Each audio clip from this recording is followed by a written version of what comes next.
welcome to Who Does Rolls. Mumbo Jumbo, this is the post-expo debrief. I'll run you through last couple of days of my life where and kind of give you the sights and sounds and all the stuff that was going on at the expo.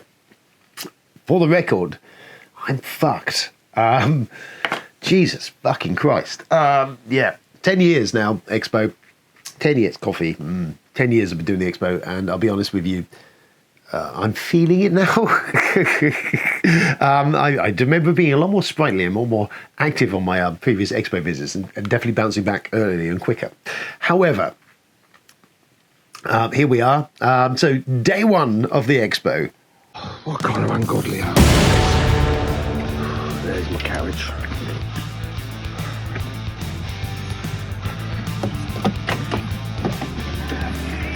Morning, Tony. Games EXPO!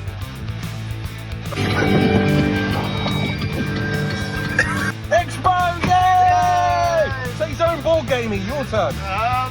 Bollocks! Oh no, ball game. Okay. Missions were, number one was I really wanted to get After Us.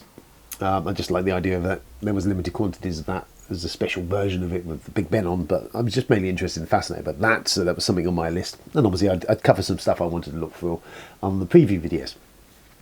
We got there Friday morning, crack of dawn. As I said myself earlier, I'd pre-registered my press passes, which for the second year running were not prepared. And then had to do some negotiating to get myself some tickets to get into there.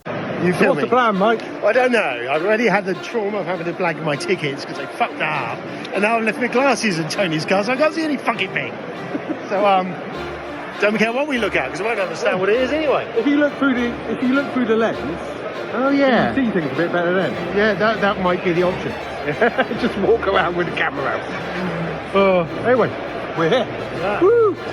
I saw someone said hello to me in the queue. Was it Ian? I want to say it was Ian. Ian, to be honest with you, I'd just been dealing with the trauma of the ticket thing that had gone on for about 45 minutes of my life. And you did say hello, and I did say hello. I feel our hello was me distracted in some way because of all that shit. And then the other two numpties catching me up.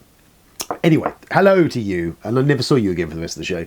I hope you had a lovely show, and next time we're chill better. When I'm like not. Oh! So we got into the show anyway.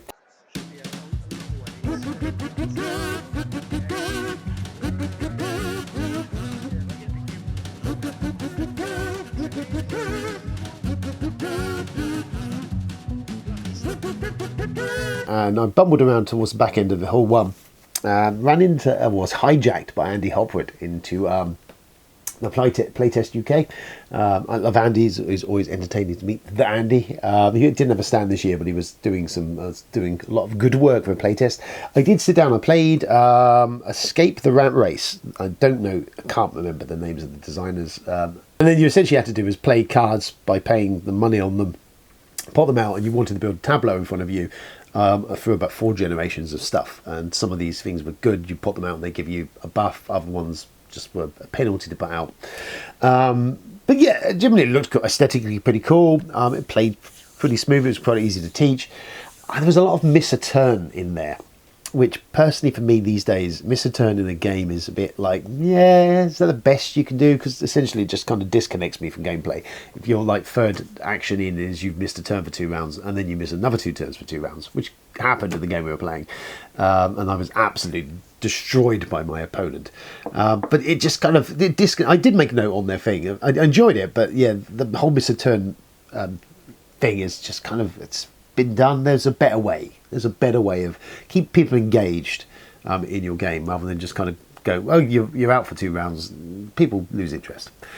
But there, that was a brief but entertaining distraction. Thank you, Andy, and you guys from Rat Race, who, as I say, I unfortunately completely forgotten who you were, but that was days ago now. It might as well have been a year ago.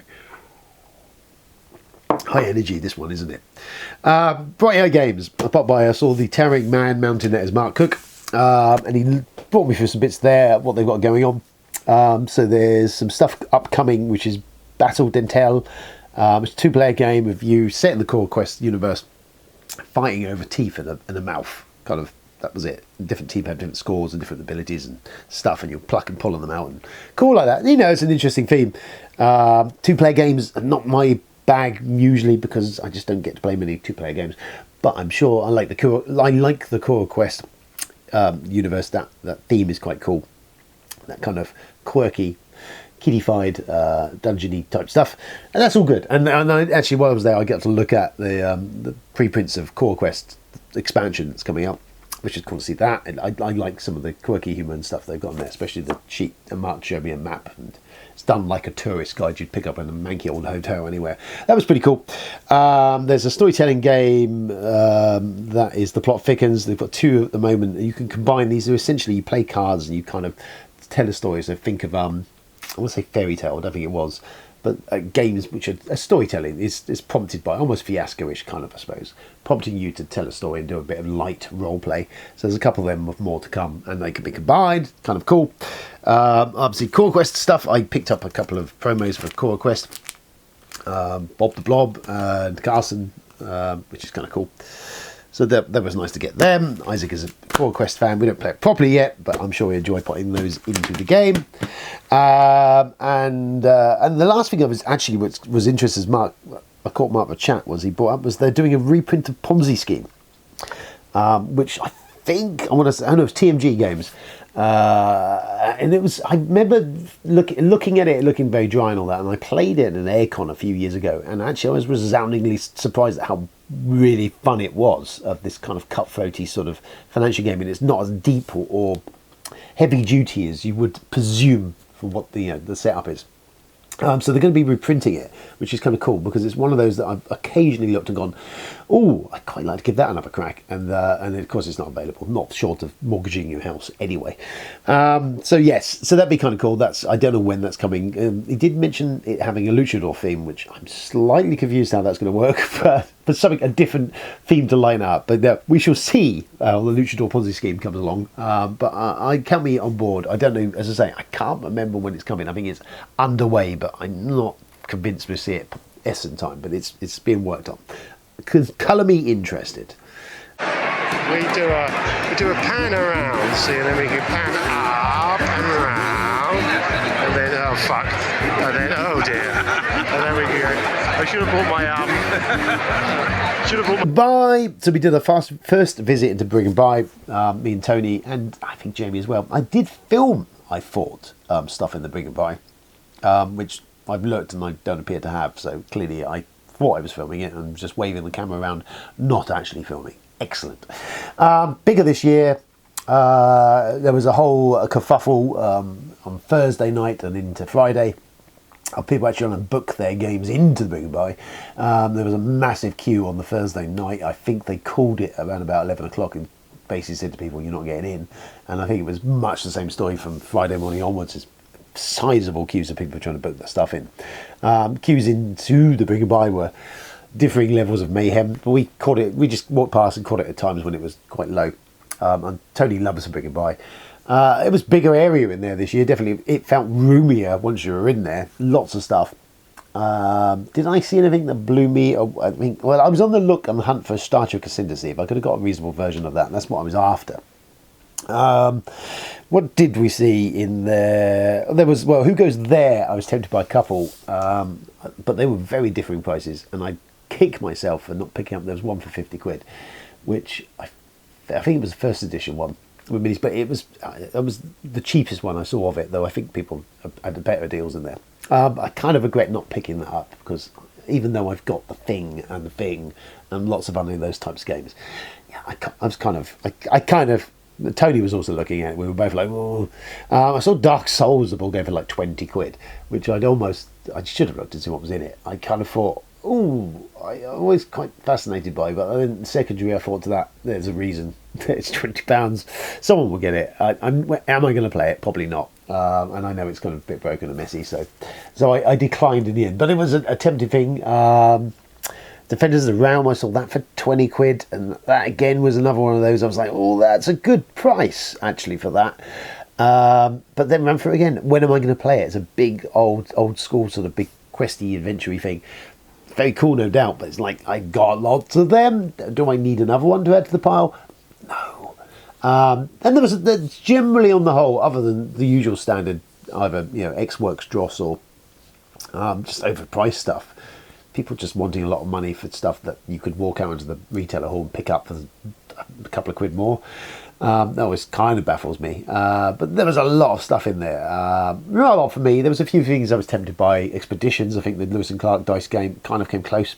A couple of copies of that I saw, one for 15-ish quid. Kind of seemed cool, and then again I kind of went, do I need it? No. Am I going to play again? No. So I did well. I didn't pick anything up from the big buy. Came close a couple of times. I saw Mr. Ben card game. Kind of wish I picked that up now. But yeah, on the whole, nothing on that first day. Tony picked a couple of bits up. Rise of Tribes was one of them, which we played later on. I'll come to that later. A couple of other things. And that was it. But yeah, it was cool. But that was the big kerfuffle, was getting stuff booked in. Otherwise, I have not done any of the thing. Popped by Sinister Fish. We had a demo there of Moon, which I played Villages ages ago. Luke, I think, from The Broken Meeple had it, and I played it with him.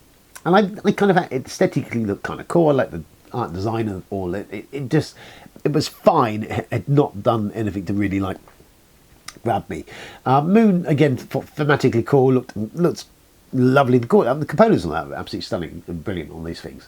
We played a demo of it. I'm not sure the guy doing the demo actually taught us it correctly, is probably the issue I have with it. Despite that, I came away going, I quite enjoyed potentially what it was, this drafting sort of game.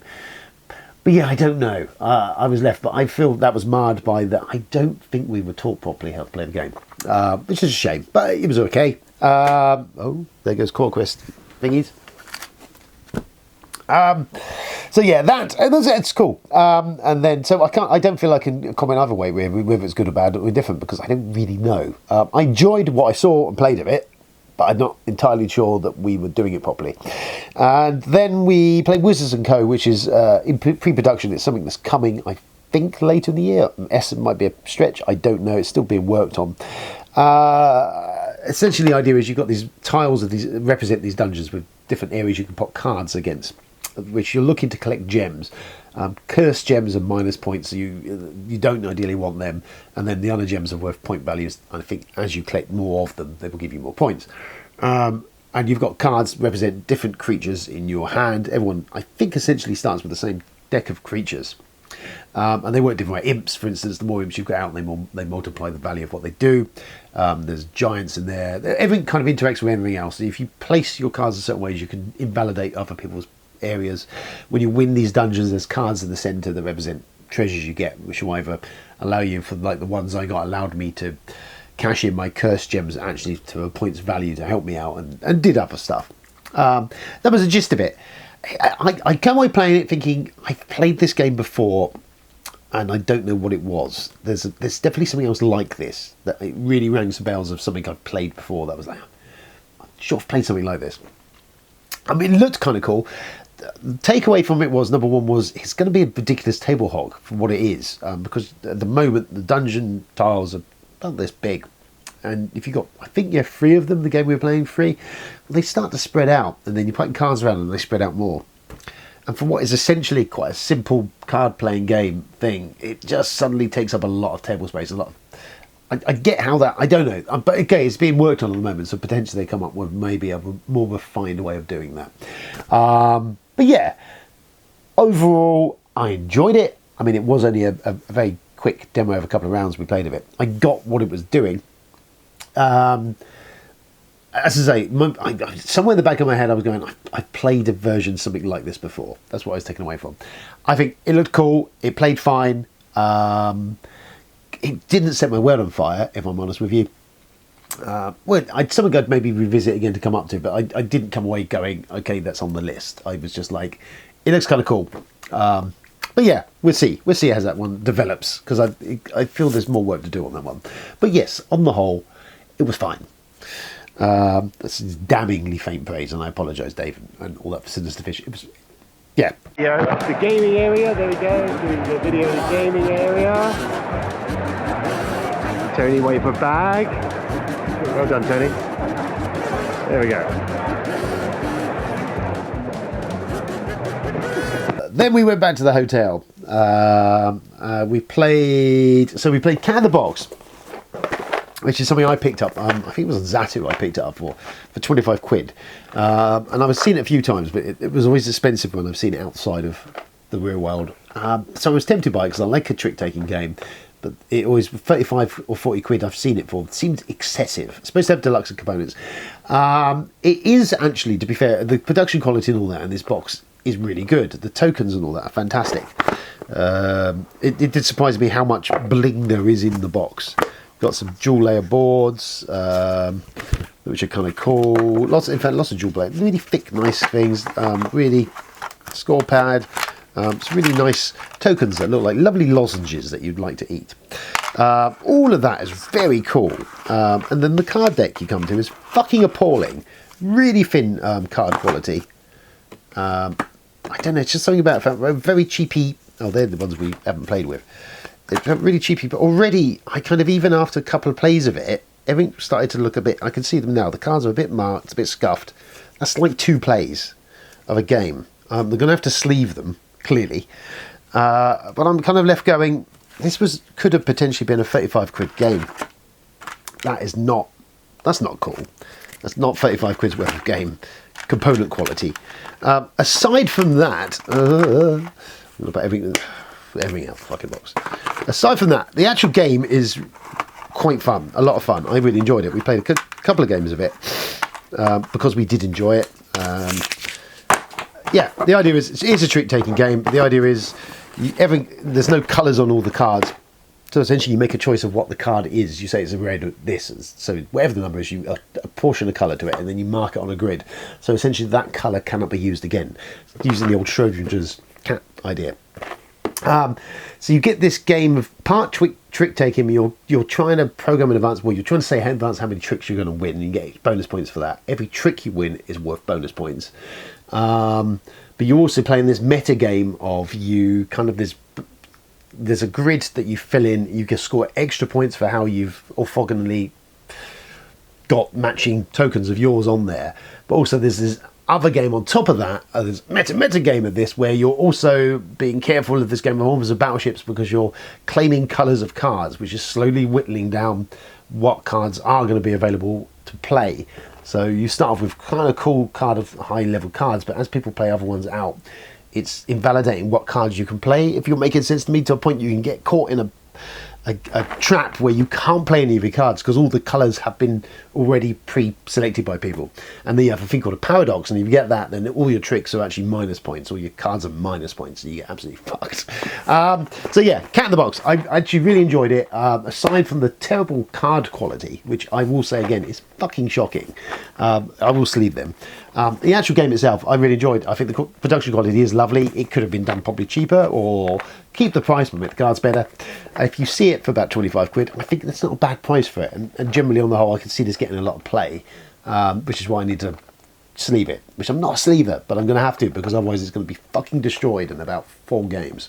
But yeah, recommend it if you're a fan of trick-taking games and want something a bit better.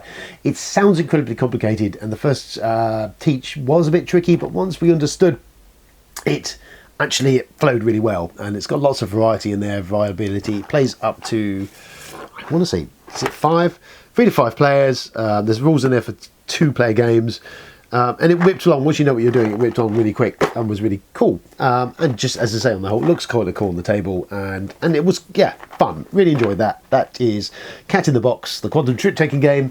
If you can pick that up, pick it up, especially about 25 quid. Lovely.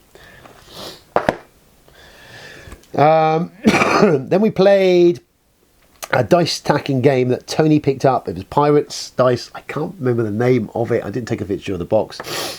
But essentially, you've got these different dice with lots of symbols on them. There's a very simplified base game is where you build tiles which you can put stuff on. So you kind of, a bit Rhino Hero, but with dice, you're stacking up them and trying to build them. And once they tip over, it's bad news. There's then slowly, steadily increasing advanced rules of the game where to do with the symbols of where you can match stuff, or colours, or what extra powers the dice do as they come into the game, and so on and so forth. So we played a couple of tiers up of the game. It was fine. But then it was fine. It was fine. And I think it was relatively inexpensive. It was about 20 quid, I think. So for that, all the dice you got, which is a lot of dice, about 80 odd dice.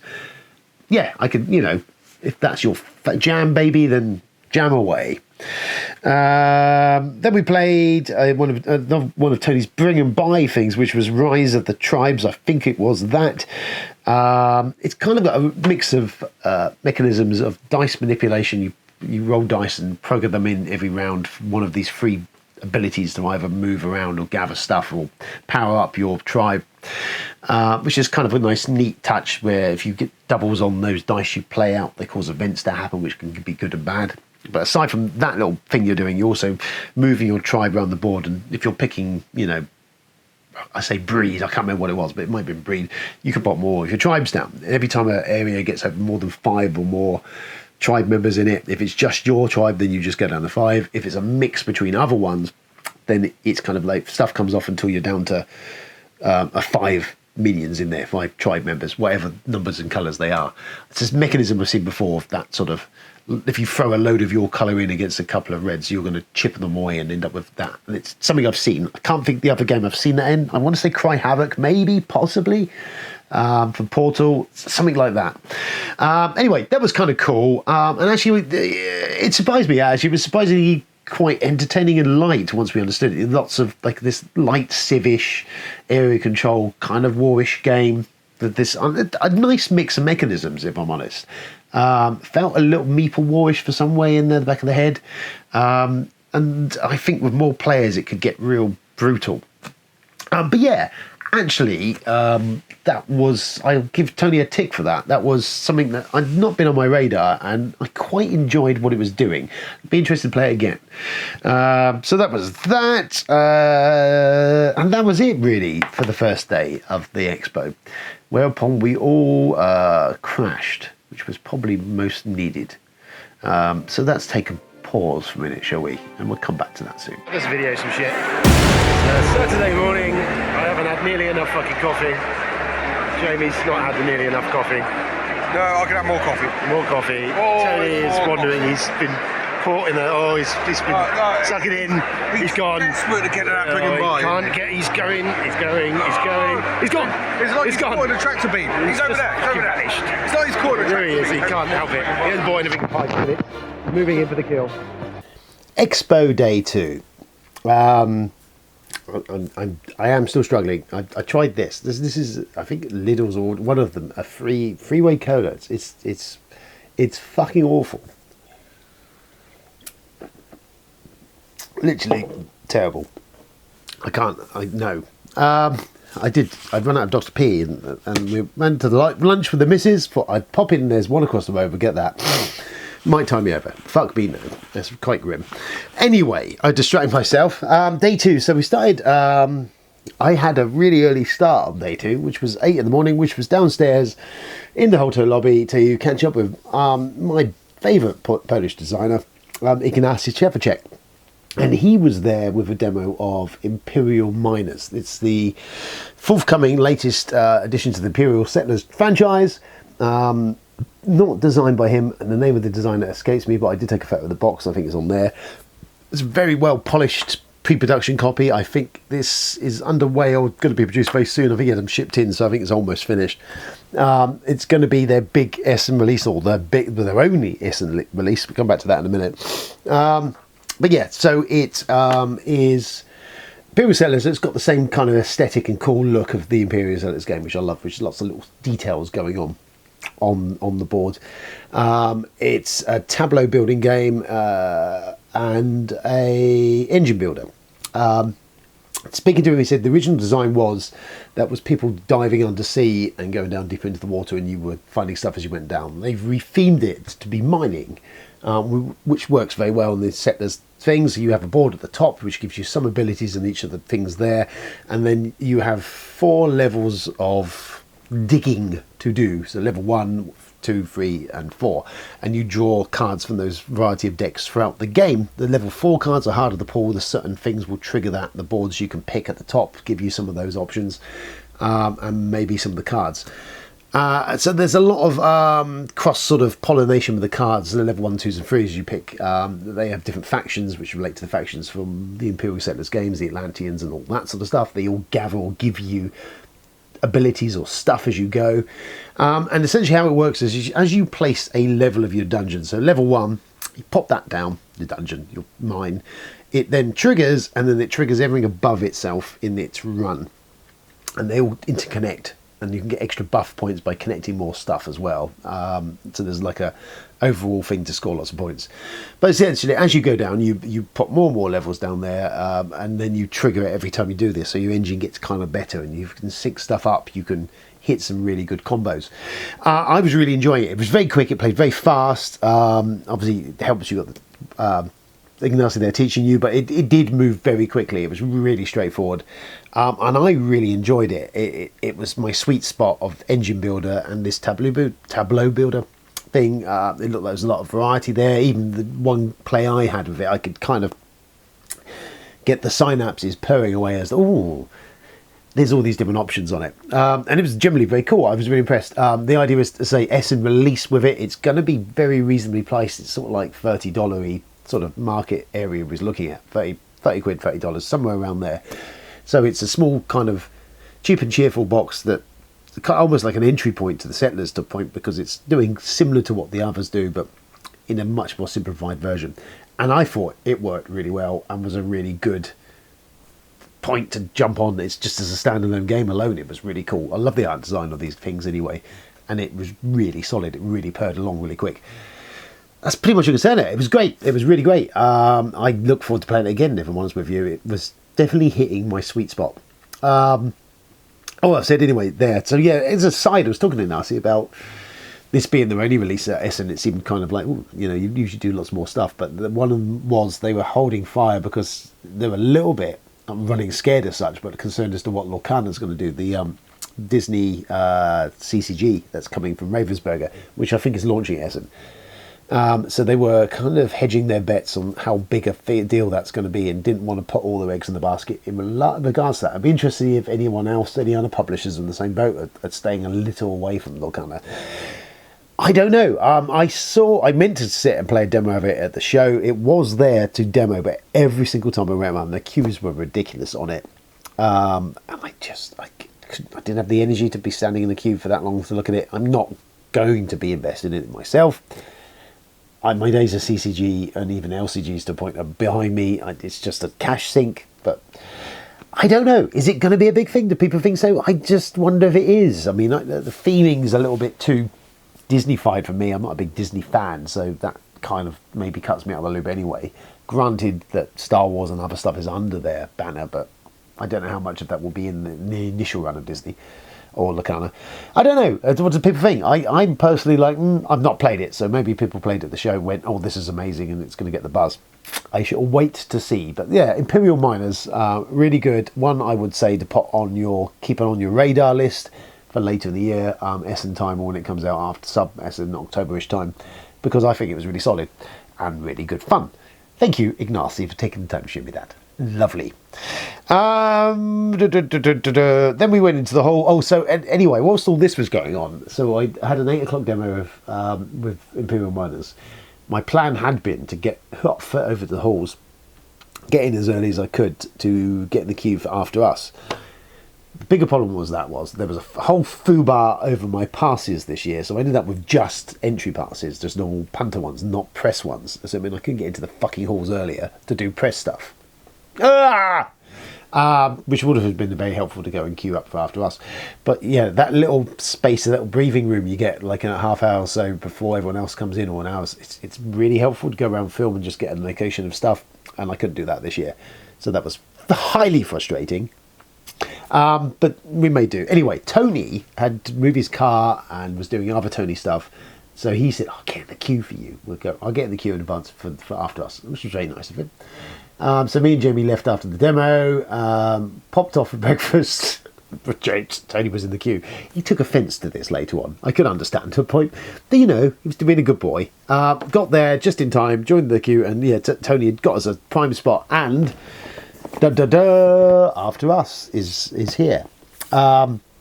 This was a UK Games EXPO special with the Big Ben cover on it. There was only a couple of these in there. There must be more of these coming. I don't think there's going to be just this limited run with this cover. There must be others coming. It seems incredibly deranged to do it that shorter print of it. I don't know. Anyway, so this had my attention beforehand. I like the theming of it. This post-apocalyptic Planet of the Apes-y type engine builder thing going on, tableau builder. Very much Imperial Miners feel to some of this. Cool, and it's got the Vincent Dutray art, which I love. Vincent's art, I mean, it's stunning. I've not played this yet because we didn't get a chance to do it in the end, but I have skimmed through it. There is a solo-made rules in there. I did skim through the rulebook, and it's relatively straightforward. It seems quite simple. Nice components. Oh God, this is important to get bored there. Components are nice, however, mine are now everywhere because I just throw it all together when I opened it up. But yeah, the essential idea is you get the different various monkeys during the game, and you connect them together. You have like a tableau of 4 of these cards, and you can see these little boxes on them. You start with these guys, and then it upgrades to other stuff. And essentially, as you connect them together, any completed box, like these ones here, it will trigger when you run your engine of these 4 or so cards that you've got on there. So that works, and that's how your engine works. It's kind of cool. I like the idea of it. It's got tokens and bits and pieces in there. The various, as you upgrade for the levels, so player aid cards, you get more stuff. This is a car crash in this box now. Oopsie. And there's player boards, which are kind of cool. Each of the different tribes has a player board. There's one with the 3 monkeys on it. And you gain rage. I don't know about rage. I've got to the point of the rules, actually. So it's one I'm interested in getting to the table. It looks like it hits my sweet spot of just kind of a little engine tableau builder thing going on. I like the aesthetic of it. I need to now sort it out because it's all over the fucking place. Oopsie. I'm just going to dump that back into there. But yeah, after us, it looks very cool. This is not out until October, I believe. So it's like an ESSA release for them, I guess. I don't know whether the UK proper posh Big Ben, because no one will have Eiffel Tower on there. We get Big Ben. But yeah, I like it. I like the theme. I like the art. I like the idea of it. Reading the rules, it looks very simple. It looks fun. So it's one I shall be getting to the table, and then I shall be giving you my honest opinions on it. But I'm so far happy with that. Very cool to have it. Thank you, Tony, for sitting in the queue for me. Breakfast was lovely. So there was that.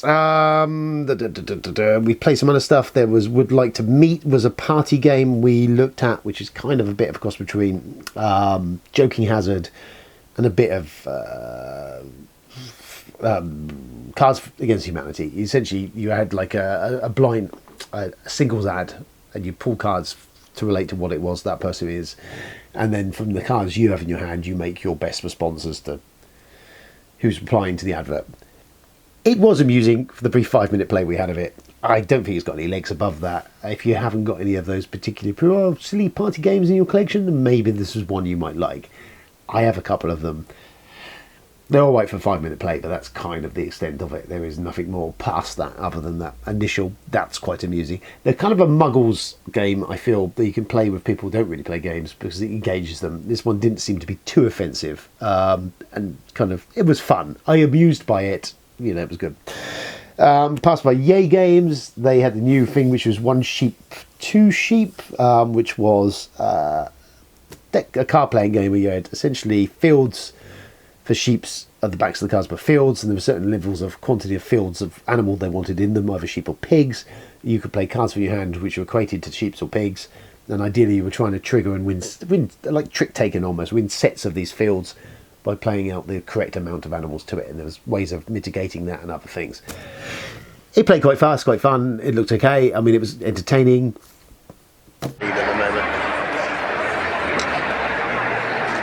There's hot sauce poker. I don't know what that was about. It looked like a quick and easy. Oh, flip, switch and roll. I was going to look at. Haven't done that yet. I'll come back to that. I was going to go and see if I can have a poo. No, we. Okay. I don't know if I've got more food ready. It might be. Oh, look at. Oh, there's a Dalek. The Dalek's escaping.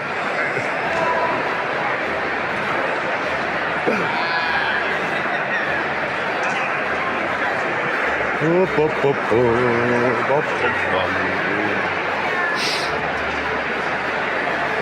large queue for Locana. Then we had a look at the presents, which is one I looked at the preview video, which is essentially the idea of it's kind of Betrayal on the House of the Hill cross via Mysterium.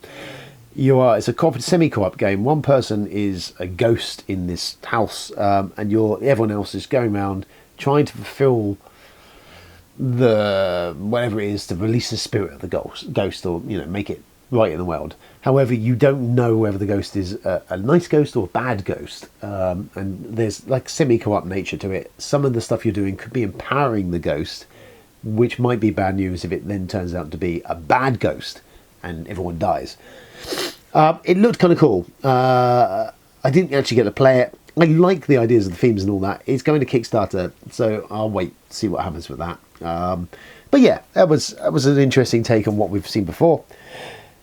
Deck chairs on the Titanic. Tony picked this up at the show because he was quite tempted by that. We did attempt to play it in the evening and it was late, and well, that didn't happen.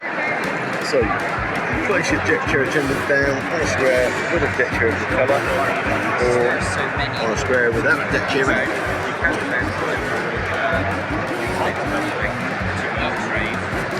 You can't place it set square.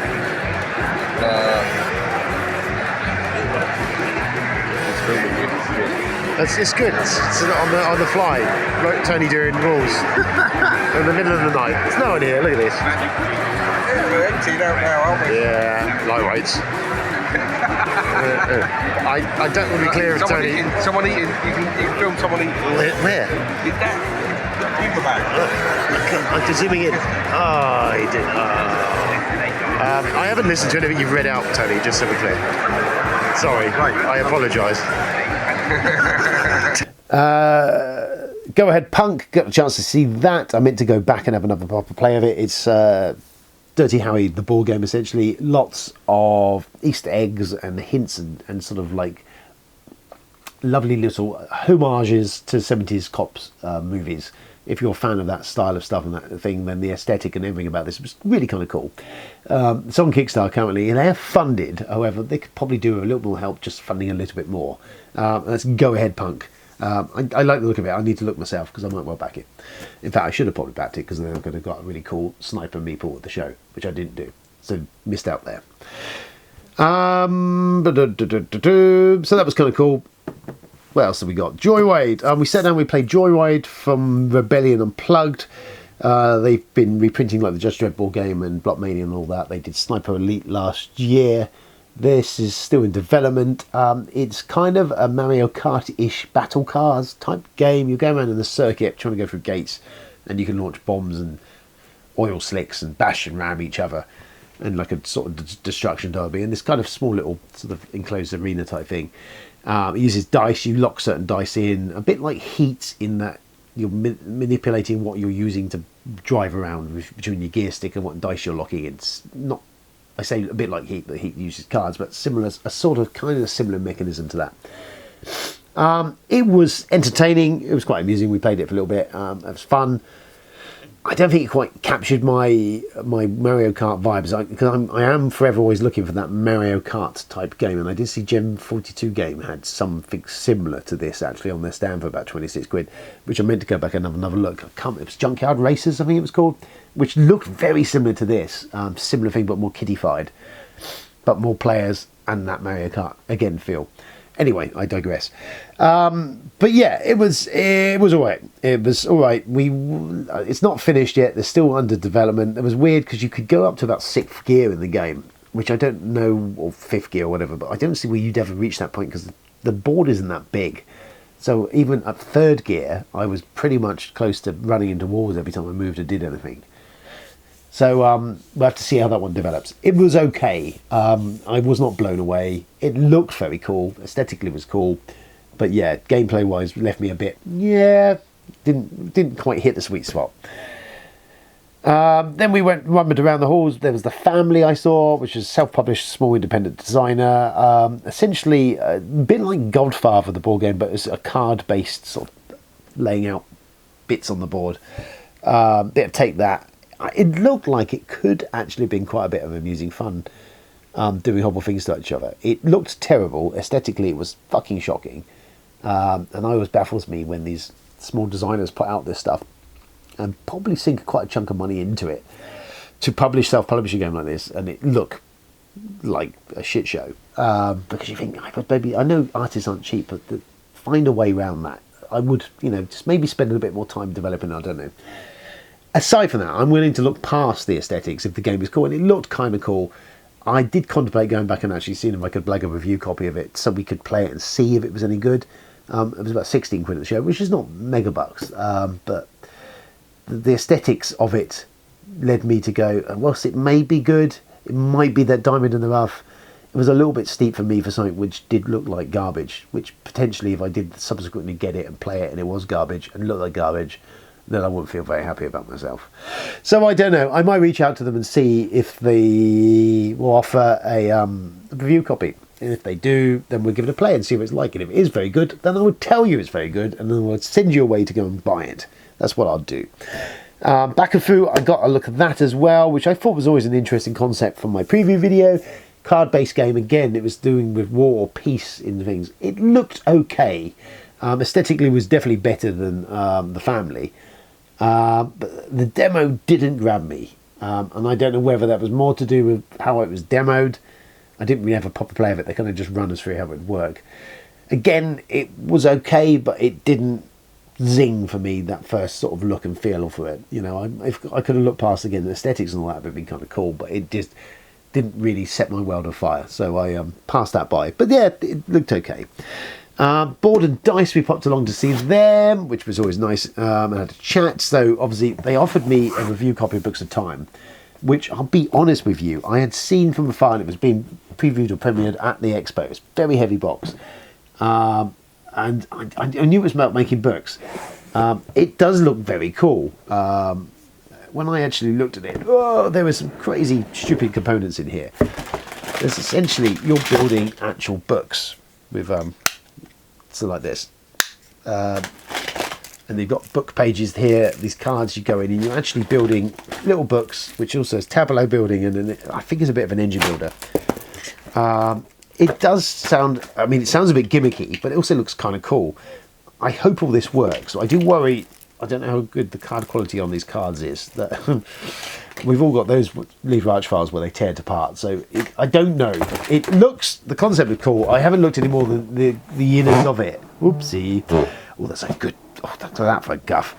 It looks kind of cool. I do find Board and Dice sometimes, they almost feel like their games are cool, and this is designed by Philip Glorex. I do apologise, Philip, for my pronunciation. He's done a few things, and I always feel a little bit with some of Board and Dice's stuff is that they have wonderful concepts, really cool ideas, and it just feels, not half-baked is a bad word, but it just feels like it's just missed one last development pass. I'm just thinking of the other stuff. Zepotech game was a really good, a fascinating game. I enjoyed the tile laying on that. But the rules teach was horrific on it, and it was kind of like this really top-ended rules teach to get to the game, which was fun, and then felt like it missed like the last round it needed to really finish off. And there was another one, I think the Founders Tia Fracken was another one, a similar sort of thing. So I don't know. Books of Time, it looks cool. I will play it. I've heard really good things about it. It's fucking heavy.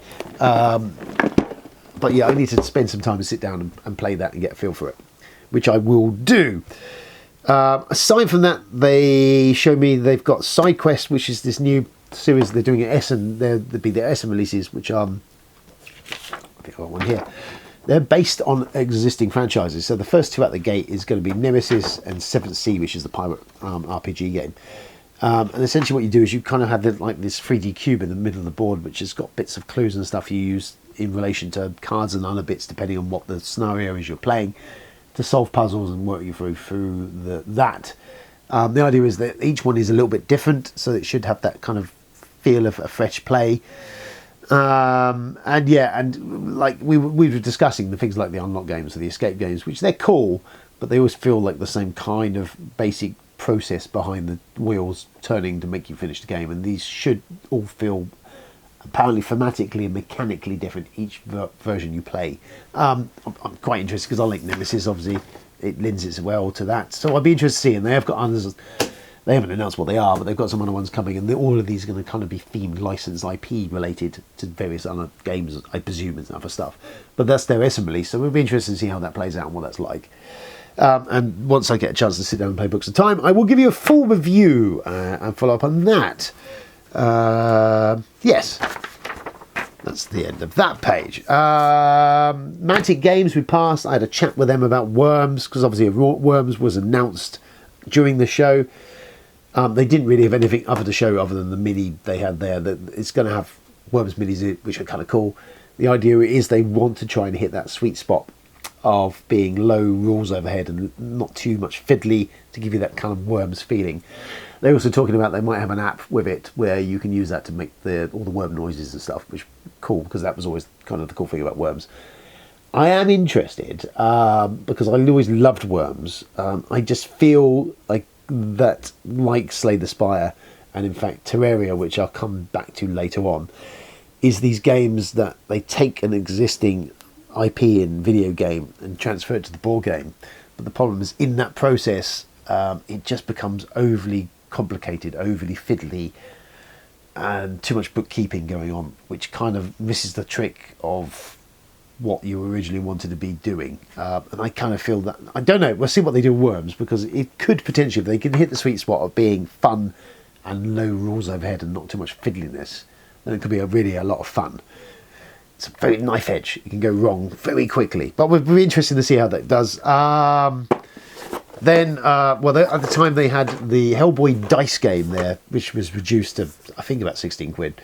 I'm a sucker for Hellboy. I love Hellboy. I never did pick up their big game they did of it. I was very fascinated. It had dice, nice chunky plasticky dice, which I always love a dice. Those of them in there. And a deck of cards with Magnolia's wonderful art over it. So I'll be interested to see how that plays. It's a push your luck game, apparently, and the more you push your luck, then other shit happens to other people. I don't know. We'll see. It was cheap, inexpensive. It's Hellboy. Everyone loves a Hellboy. So I gave it a punt. I'll let you know how that goes when I get back to playing it later. The evening we spent with Clank Catacombs. Jamie picked that up and we played that through. Oh dear, Baxter, you okay? Yeah, and Tony tried to teach us deck chairs. And then it got very late and then we went home and had to sleep. Obviously, Big and Buy, I'd been tipping in and out of the Big and Buy looking for Star Trek Ascendancy. Went into there this day, and as we walked into the halls late afternoon, I saw a guy with a stack of games this high, and right at the bottom was Star Trek Ascendancy. And that was the only one that apparently had ever turned up in Big and Buy that I saw, so I missed the trick. They had them at the Gale Force 9 booth, but they wanted, in my opinion, far too much money for that. It was like top-end RRP for it from their stand. If they'd done a bundle or deal, I would have probably been on board for that. Well, they weren't doing any of that, so this is when someone never responds to me and says, oh, they were doing a bundle if you'd ask. In which case I'm like, dah! However, one thing I did pick up there was Kingmaker, which is, oh dear, what's going on here? Kingmaker, which is the reprint of Kingmaker. Alan Paul has done like a big job, big project to kind of bring this up to speed and refine all the rules down, all the various home-brewed version of Kingmaker and everything else. It's a big 2 to 6 player, or I think it even says 1 to 6 on here. Big War of the Roses theme, almost a bit Game of Thrones actually, of you just kind of all in fighting and doing interesting, crazy shit in a big battle game. It has a playtime for a staggering 2 to 6 hours, which is like, oh goodness me. I remember playing Kingmaker back in the day, and there's a lot of stuff in it. Look at all this. There's 2 rule books, one for like a refined second edition, there's one for the classic version, there's one for the advanced Kingmaker, there is an introduction to Kingmaker, there is player aids for Kingmaker.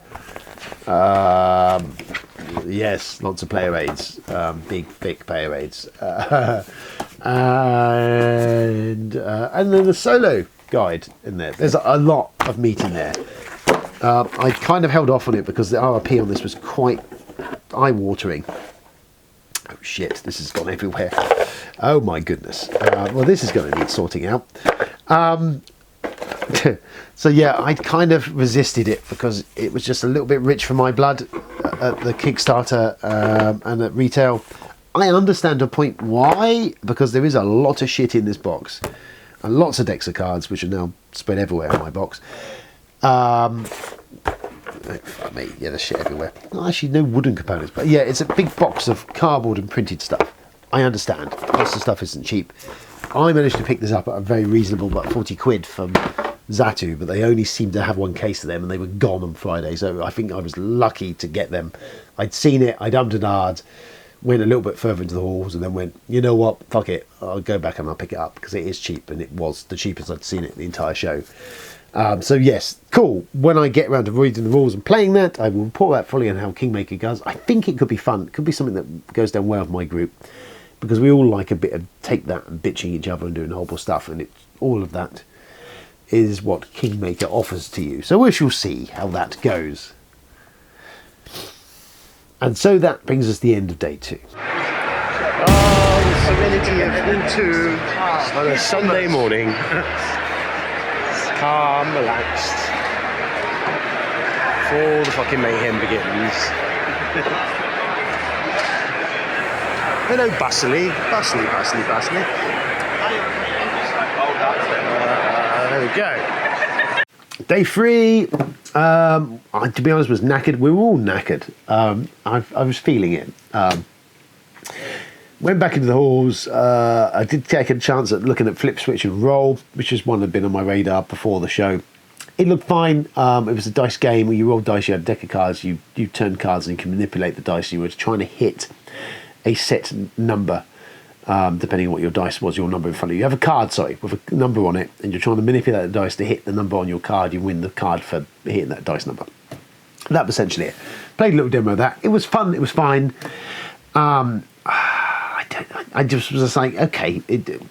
I don't know what I was expecting it to do. It was perfectly fine, and I think if you've got none of those quick and easy little dicey manipulation games in your collection, I think it was under 20 quid. It might be worth a punt, to be honest with you.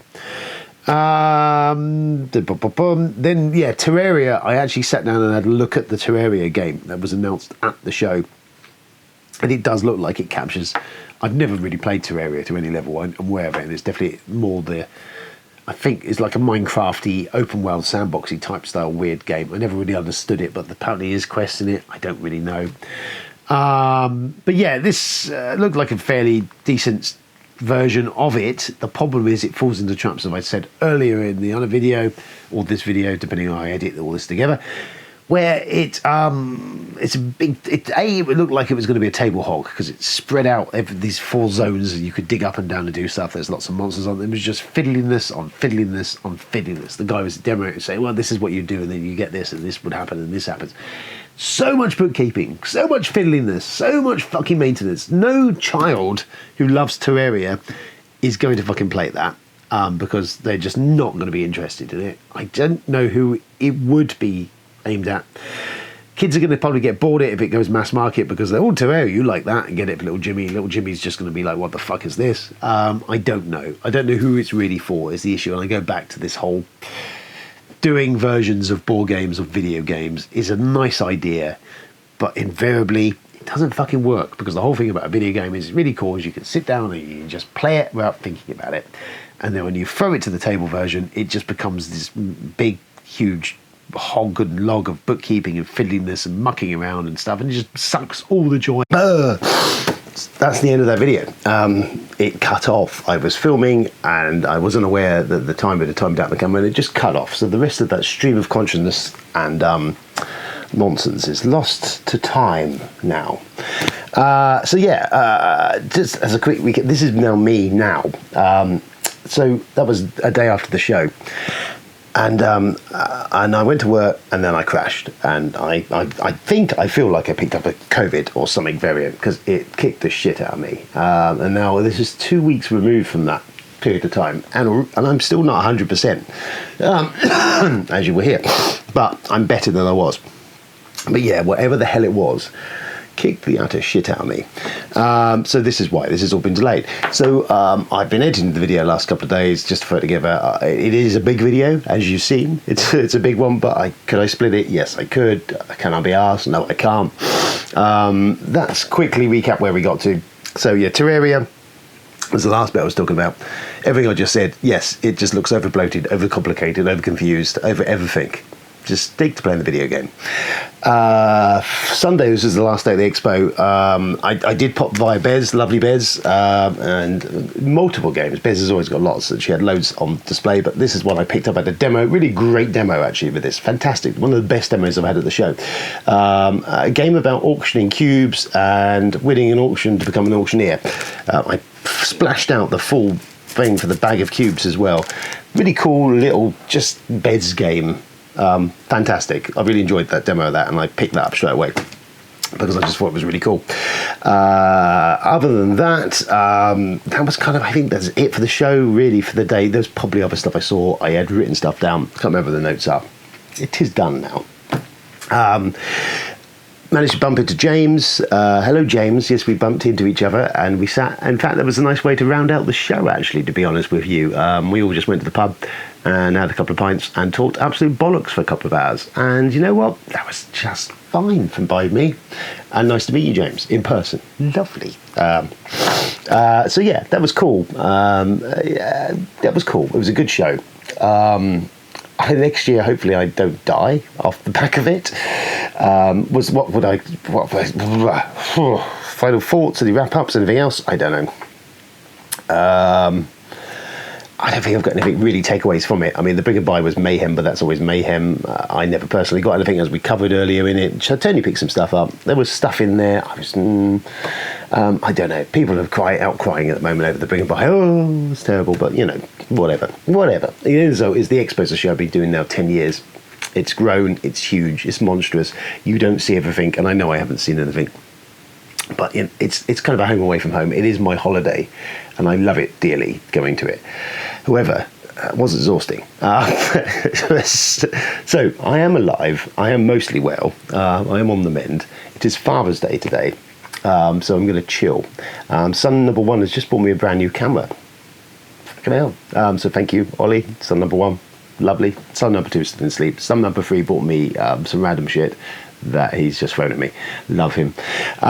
So there you go. That's it, really. There's probably more I should say, but I think it's a very long video. If you've watched it this far, it's nearly an hour, I feel. So I think that's more than enough of me for one day. As always, enjoy your gaming. I will be back soon because I need to do some reviews and stuff. Book some time. We need to play a review that I haven't looked or even looked at that yet. After Us, I have played a couple of games of that, and just as a teaser, I'm really enjoying it. I think it's a really cool little game. But we'll come back for that for review. And anything else. And anyone who I did see and I've forgotten to mention, I am sorry. My brain's not been working very well, but it's been lovely to meet anyone I did meet. It was lovely to meet the people I do meet. And it was a great show. And once again, you know, my hat's off to all the volunteers, everyone who made that happen, because there's a lot of work in these events. So round of applause for all of those guys. Fantastic. Thank you for viewing. All the new subscribers. Hey, you joined and then I disappeared off a cliff face. We're all here. Anyway, cool. That's it. Have a lovely rest of your weekend, because it is the weekend. Hopefully this video will be up the weekend, and I will be back soon-ish with some more videos, I promise. Until then, stay safe out there, play games, and other stuff of that ilk.